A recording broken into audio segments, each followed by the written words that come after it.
first half in the moment of just being on the road, Big Ten, in a hostile environment? Oh, I think that, again, you're talking about a young man that's hasn't played very much. I mean, we're a young football team. Let's don't square out Max, but we got a whole group of young people that are playing. John Christian played today, started his first game.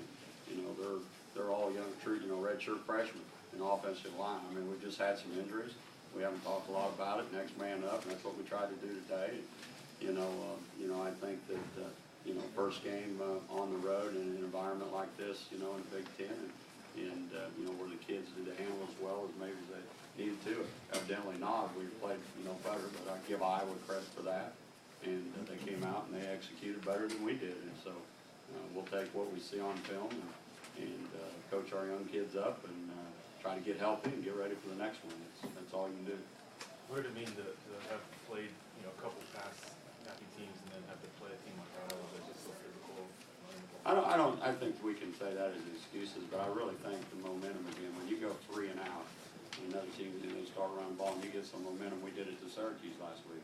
Is that when you get on a roll, you feel like you can, offensively you can mix it up and run and throw. And Iowa got a roll in first quarter and second quarter. Again, in the second half, we did a much better job and we did some good things, but again, we could never, by the time we got back in at the interception there and that they took back for a touchdown was critical because we were still in the ball game. We've been in those before, and that was a critical play in the game, so.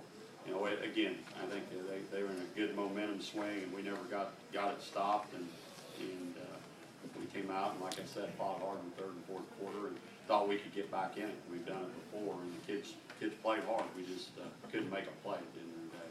Richmond's success is that did they see something in the scheme, or is he just that tough to bring down? What's that now? The success of their running back, is he? Oh, I just think that again, give them credit. They executed well. I mean, they did some good things in the first half. And again, I can't tell you about the mental stage of football or the mental stage of life. When somebody gets going, it's and they get in a rhythm. You got to get them out of a rhythm, and we couldn't get them out of rhythm in the first half. And that's not just to do with defense. Again, offensively, we were on the side. They were on the field all the time, and our offense was on the boundary. That's not a good combination to winning.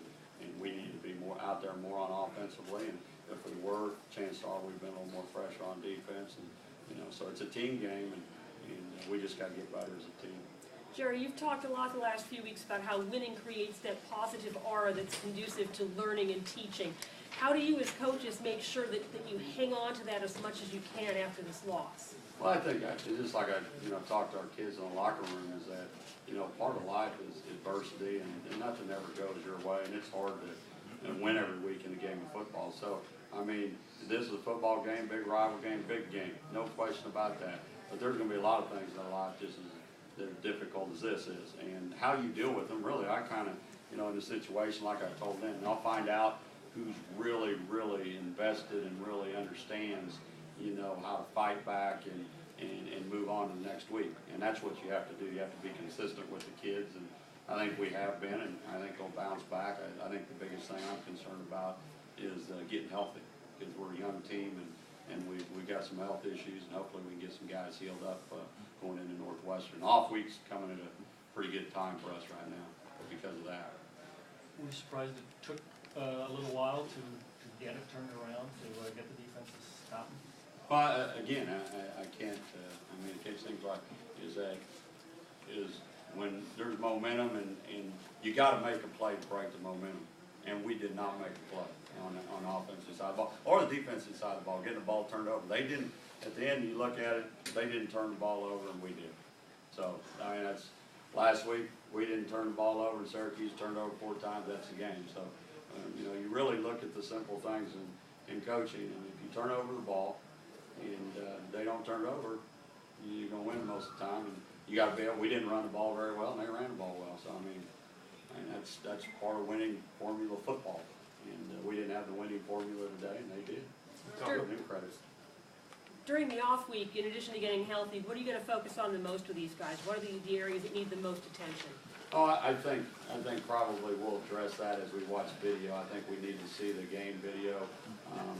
There's a lot of areas when you're as young as we are. I think we traveled 8 seniors, and so as young as we are, we have a lot of we have a lot of teaching to do, so, you know, we'll go back to the fundamentals. I mean, mostly when you look at football, it comes to blocking and tackling and you know, execution and making good decisions, and we'll go back to the fundamentals. That's what we did a year ago in the off week, and we ended up being a better football team after the off week. So hopefully we can continue to do that and keep their focus and keep moving forward.